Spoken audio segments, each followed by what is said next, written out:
Hey guys, it's KevyDog4. We are now 3/4 of the way through the regular NFL season.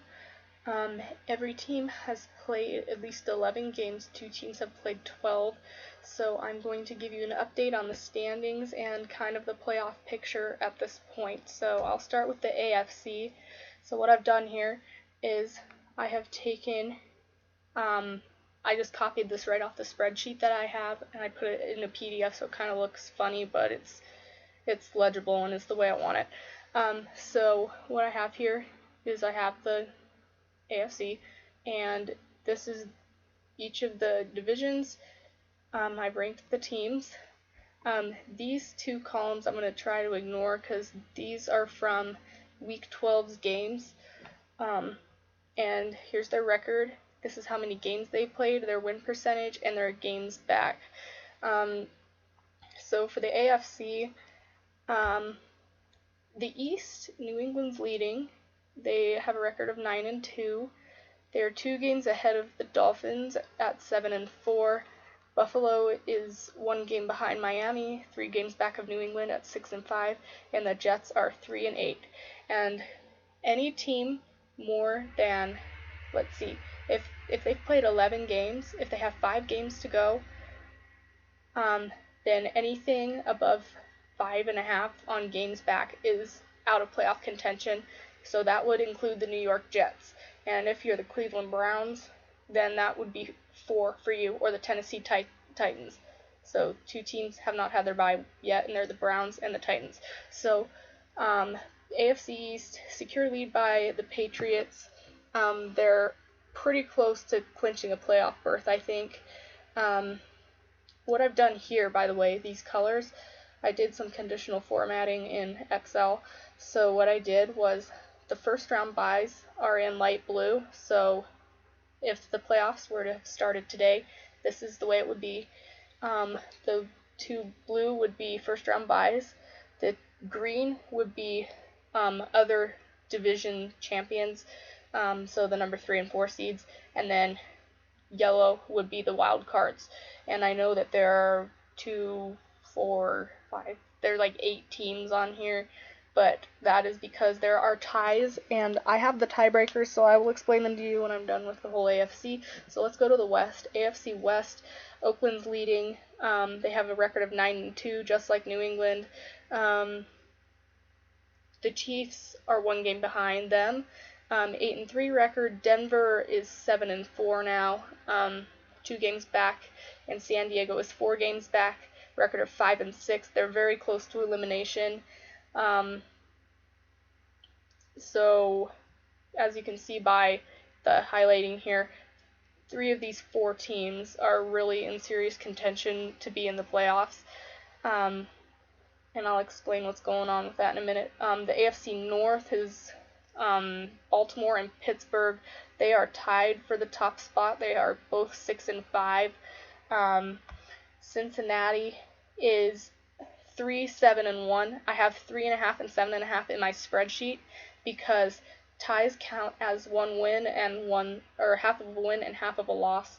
So that makes it easier for me to calculate things in Excel if I'm going to put it in. So if you see a half there, then just look at the whole number.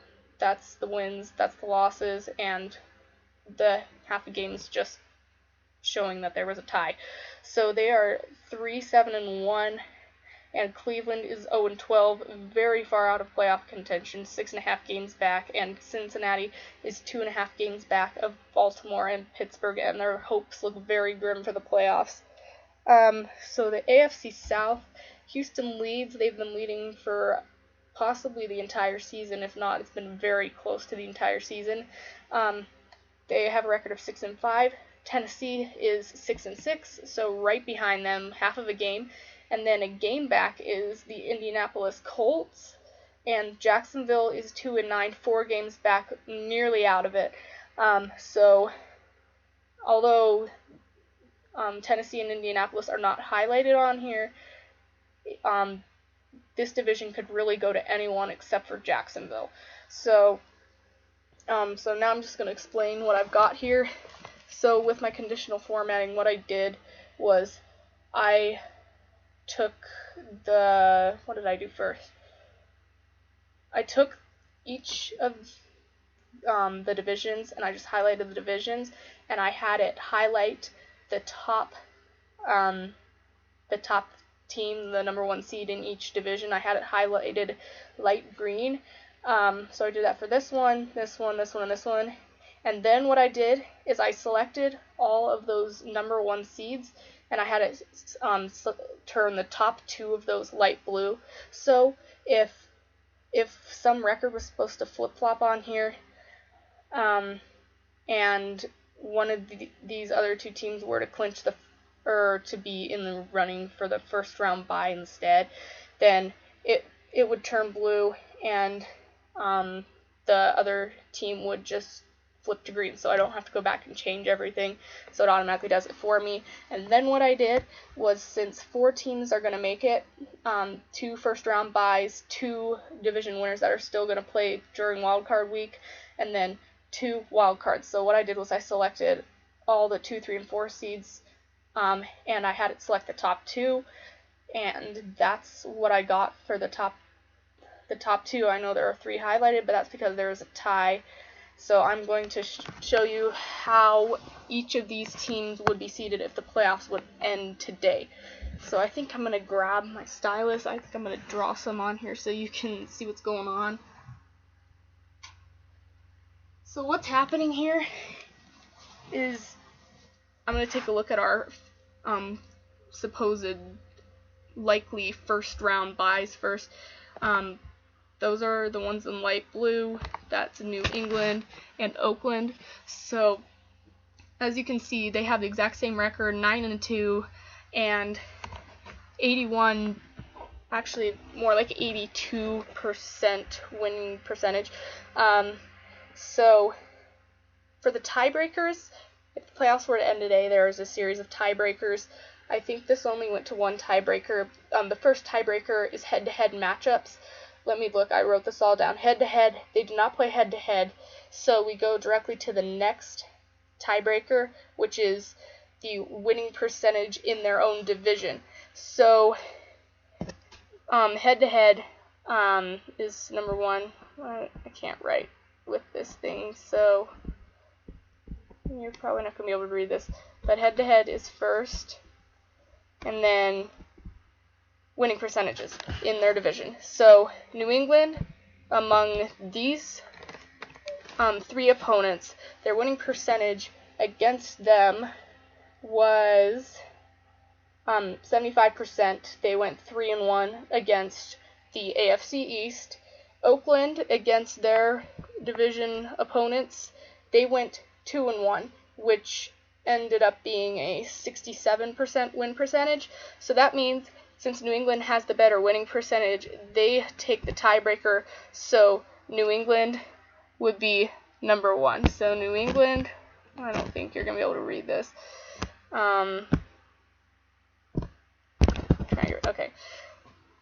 The stylus doesn't work. So New England would be number 1 with a first round bye. Oakland is number 2. So can you stop looking at those now? So now I'm going to go to the green, which will be our 3 and 4 seeds. As you can see, AFC North is tied for the top spot, so I'm going to take a look at that before I look at the tiebreaker between the North and the South. Baltimore and Pittsburgh, they are head-to-head. They have played each other once this season. They still have to play each other another time, but if the season were to end today, Baltimore won the first game, so they would have the tiebreaker. So Baltimore would end up being the division champion, and Pittsburgh would be eliminated. So I might want to get out a different color. So that would mean that Baltimore has the spot, okay, and then Houston will have the other spot. But the question is, how do we get the tiebreaker for Baltimore and Houston? This one's a little more complicated because there are a lot of tiebreakers that don't apply to these teams. Head-to-head does not apply to these teams. The division record, they both won all their games so far against their division opponents. Baltimore went 4-0 and Houston went 3-0, but the amount of games that you play against that team doesn't matter. It's strictly win percentage. And if the playoffs started today, we would hope that they'd have played 6 games against their division opponents. But since this is mid-season, it's a little weird. So then next that comes after the win percentage in their division, it's the win percentage in the common games that they played. So Baltimore and Houston, they each played Jacksonville and Dallas. Is that what I wrote down? I think it's Dallas. I can't even read it. Oh, Oakland. Okay, so they each played Jacksonville and Oakland. So what happened was Baltimore beat Jacksonville and lost to Oakland, and the same thing happened with Houston. So they had the exact same win percentage there, which is 50%. So we move on to the next tiebreaker after that, and that would be the win percentage in their conference. And I can't remember exactly because I kind of did this one in my head, but Baltimore only ended up losing 1 game in their conference, and Houston, I stopped counting when they got to 2. So that means Baltimore wins the tiebreaker. Baltimore will be number 3, and Houston will be number 4. So Baltimore is number 3. Houston is number 4. So that's how I got that tiebreaker. And then wild card. This is what's in yellow. So a wild card is the best. What has to happen is you have to have the top 4 seeds are the number 1 seeds from each of the different divisions in ranked order. And then after that, it's just the next 2 teams from any division in the AFC. So as you can see here, we have 3 teams in yellow, and it's Miami, Kansas City, and Denver. Kansas City has a 72.7% winning percentage, and the other 2 are tied for 63. So we do know for sure that Kansas City is number 5. So Kansas City, it doesn't want to let me draw off the screen, so they're number 5. And so the tiebreaker for Dolphins and Broncos, let me see what I got here. Denver and Miami head-to-head, they did not play each other. And the division record is the tiebreaker. Denver went 1-3 in their division, that's 25%. Miami went 2-1 in their division, that's 67%. So that would mean if the playoffs were to end today, Miami would get that number 6 spot, and Denver would be eliminated. So Denver out. So if the playoffs were to begin today, our top 6 seeds would be New England, Oakland, Baltimore, Houston, Kansas City, and Miami. And New England and Oakland would get the bye week. So let's go to the NFC. NFC was a lot easier because by using my conditional formatting, it came out to exactly 6 games because there weren't so many ties. So let's take a look at each of the divisions first, and then we can look at the playoff picture here. So Dallas is leading the NFC East. They are 10-1. They are on a 10-game winning streak. They only lost week 1 to the Giants. The Giants are in second place. They're 2 games back. They are 8-3, looking strong as well. Washington is 3.5 games back. They are 6-4-1 because the half game that signifies a tie. Philadelphia is 5-6. They are 5 games out. That means that they are eliminated from playoff contention. Seattle in the NFC West is leading by 3 games ahead of Arizona.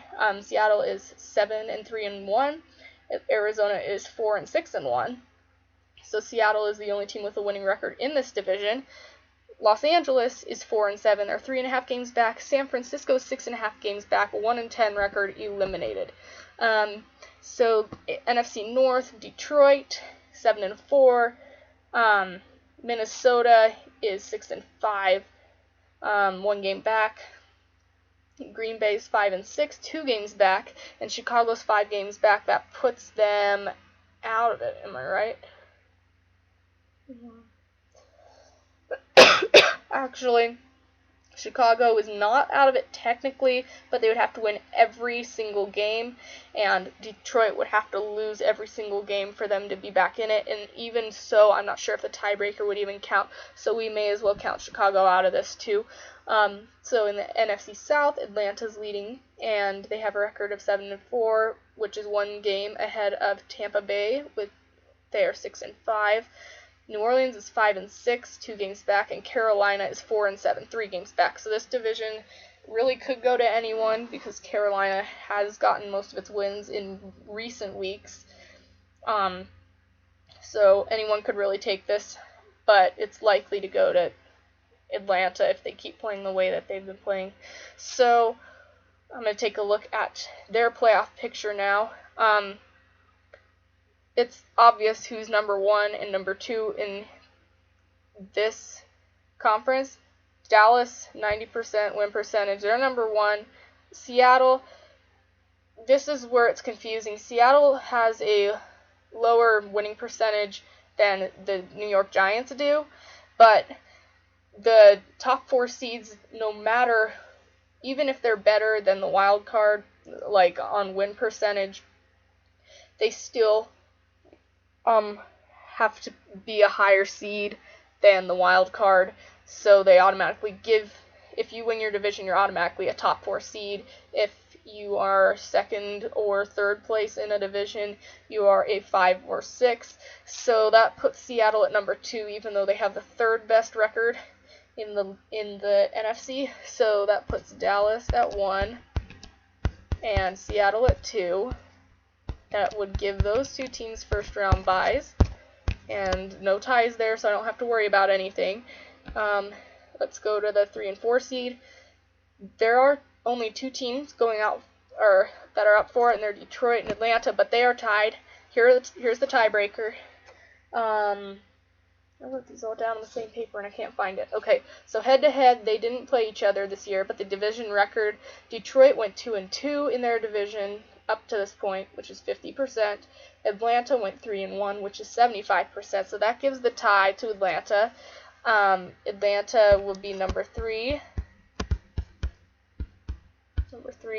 and that puts Detroit at number 4. And I wish I could write better on this screen so you could actually read this. And then 5 and 6 are easy as well. No tiebreakers here. Giants are 5 and Redskins are 6. So that puts New York Giants at 5 and Washington at 6. I can't do this. Okay, so there you go. Dallas and Seattle 1 and 2. Bye week. Atlanta, Detroit, the other 2 division winners 3 and 4. Giants, Washington, wild card. And I can't exactly remember from last year, but since these 2 teams, Dallas and Seattle, have the first round bye, I can't remember if it's 3 versus 6 and 4 versus 5 in each division, NFC and AFC, or if people cross over or anything. But I think what will happen is these 2 teams will play each other, and these 2 teams will play each other, and then the bracket goes to Dallas and Seattle, and the winners play them, and keeps going so you get to the Super Bowl and you have a champion. So that's my standings through week 12, and my little playoff picture, which actually took a really long time. So thanks for watching. Make sure you give this video a thumbs up, leave a comment below, make sure you subscribe to my channel, and I will see you in my next video.